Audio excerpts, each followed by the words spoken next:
Você já ouviu falar na sua jornada milionária? Esse é o meu curso básico de finanças para quem é totalmente leigo quando o assunto é investimentos.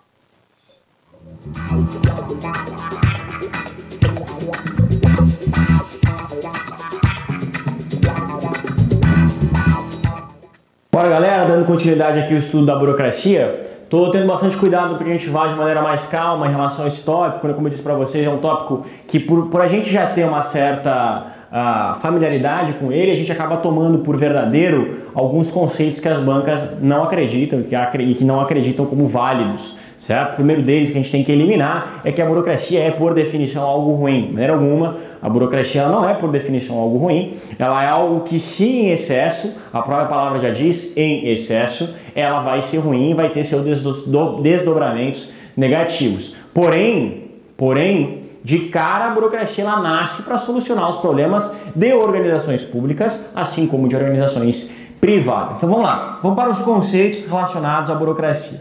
Separação entre o que é público e o que é privado. Separação entre o que é seu e o que é da empresa que você trabalha.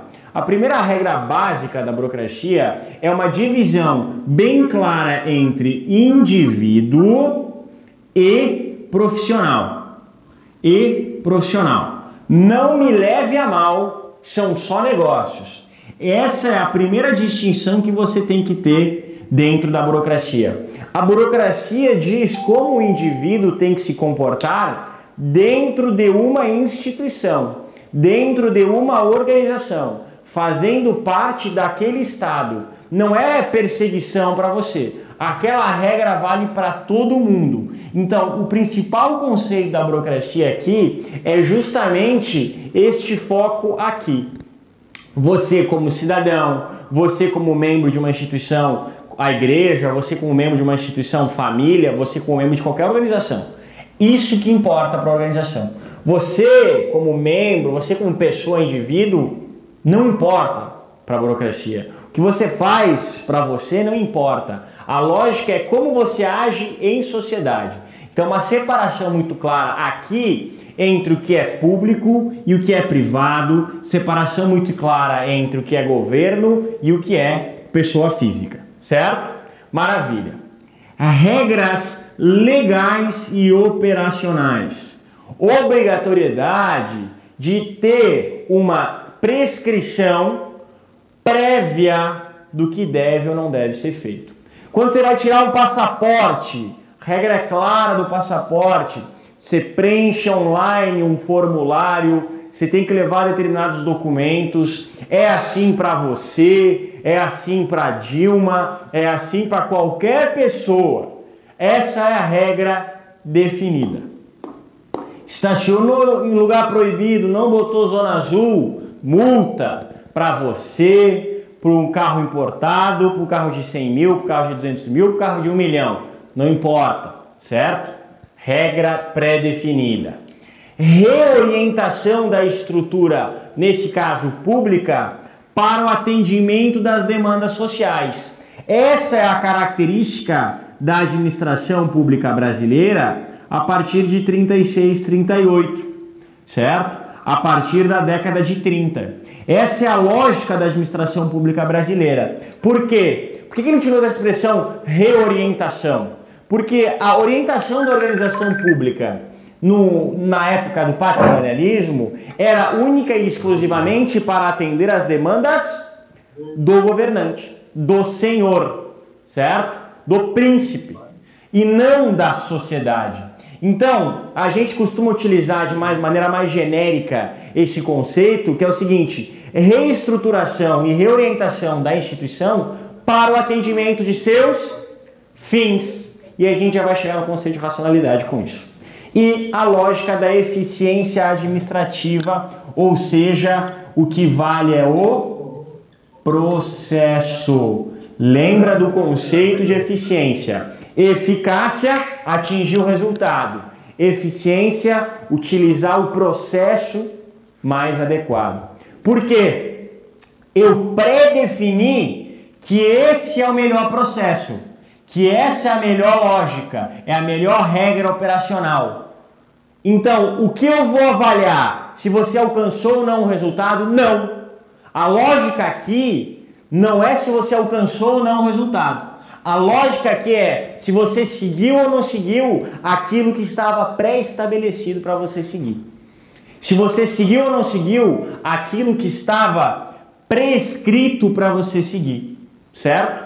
A lógica aqui não é se você alcançou ou não o resultado. Por isso a expressão eficiência administrativa relacionada à burocracia. Maravilha? Maravilha. E um conceito que você não pode esquecer, já falamos lá de planejamento, lá nas nossas aulas de administração geral, o conceito de racionalidade dentro da burocracia. Porque esse conceito de racionalidade que vai dar vida à eficiência administrativa. O que é a racionalidade, pessoal? A racionalidade é a ideal alocação dos seus meios para o atingimento dos seus fins. Como assim, Marco? Se você quer emagrecer, cogite fazer uma dieta. Se você quer passar num concurso, cogite estudar. Você percebe que racionalmente a gente faz isso. A gente coloca um fim e já estabelece um meio. É isso que a burocracia faz de maneira prévia. É isso que a burocracia faz de maneira prévia.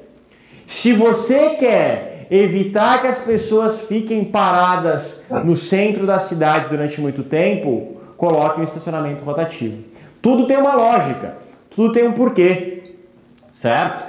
Então essa é a lógica da burocracia. A burocracia nasce com esse conceito de racionalidade. A gente vai entrar na próxima aula na distinção entre a racionalidade objetiva, subjetiva e instrumental, mas o principal ponto que a gente tem que ter aqui do conceito de racionalidade é esse aqui. Se você quer qualquer coisa, cogite qualquer coisa. Então, significa que é o melhor meio? Não. Significa que é o melhor meio relacionado a este fim. Fazer dieta é o melhor meio? Depende para quê? Se você quer passar num concurso, fazer dieta não é o melhor meio, certo? Emagrecer é o melhor fim? Perfeito, é o fim que eu quero? Perfeito. Agora, estudar é o melhor meio para emagrecer? Não, também não. Estudar é o melhor meio para passar no concurso? Aí sim, certo? A lógica aqui é essa correlação entre os meios e o fim desejado. Isso é racionalidade. Então, eu só posso dizer que um fim ele é realmente, eu só posso dizer que um meio ele é realmente válido, que um processo ele é realmente bom, se aquele processo vai previamente ao encontro daquele fim, certo? Então, a relação da racionalidade é justamente essa. É o meio que pode me entregar esse fim. Então, essa é a noção de racionalidade. E, principalmente, quando eu estabeleço um fim, racionalmente estabelecer um meio. Não é de graça, eu não deixo as coisas acontecerem, certo? A principal lógica da burocracia, tudo está escrito, tudo está regrado, tudo está legitimado, certo? A gente não deixa a instituição inovar, a gente não deixa a instituição pensar, improvisar. Não existe improviso na burocracia. Existe o quê? Existe uma regra. E essa regra tem que ser obedecida. Enquanto essa regra for obedecida, eu digo que a minha organização está em eficiência administrativa. Porque essa regra, ela é um meio de atingir os resultados. E esse meio me diz o que é o processo. E esse processo só pode me entregar a eficiência, certo? Eu dizer que uma organização foi eficiente é eu dizer que a organização seguiu o melhor meio. Se chegou no fim, aqui quem vai me dizer se chegou no fim ou não é a eficácia e não a eficiência. Então, deixando um pouquinho mais claro os últimos dois tópicos que eu tenho certeza que podem ter ficado na dúvida. Eficácia administrativa ou eficiência administrativa? Eficiência administrativa porque a lógica está no processo. Por isso, a gente tem o conceito de racionalidade. Racionalidade, que é justamente a adoção do melhor meio para aquele fim. A lógica está aqui. A lupa da burocracia está no nosso meio. Ok? Maravilha, galera. Continua com a gente. Na próxima aula a gente vai falar um pouquinho sobre essas noções de racionalidade. Até mais! Ok, pessoal? Então é basicamente isso, certo? Agora, ele tratou, tá vendo? Dos conceitos, certo? E a mesma coisa tá aqui, ó. E nós temos as contribuições que promovem desempenho eficiente das atividades organizacionais rotineiras, eliminou o julgamento subjetivo de empregados da administração e, por fim, enfatizou mais a posição que a pessoa, certo? O cargo, isso que ele quer dizer aqui. E quais são as desvantagens, segundo Snell e Bateman, na página 39 do livro desde 2006? A flexibilidade organizacional limitada e processo de tomada de decisão lento, ignora a importância das pessoas e dos relacionamentos interpessoais, acúmulo de poder pode levar a uma administração autoritária, verdade, e as regras podem tornar-se em si mesmas, certo? Então, difícil de desestruturar o sistema burocrático uma vez estabelecido. Tá bom, gente? Então, já a semana que vem, vocês vão ter o quê? Uma avaliação presencial para o encerramento do módulo, ok? Muito obrigado, gente. Deixa eu só verificar aqui. E até a próxima.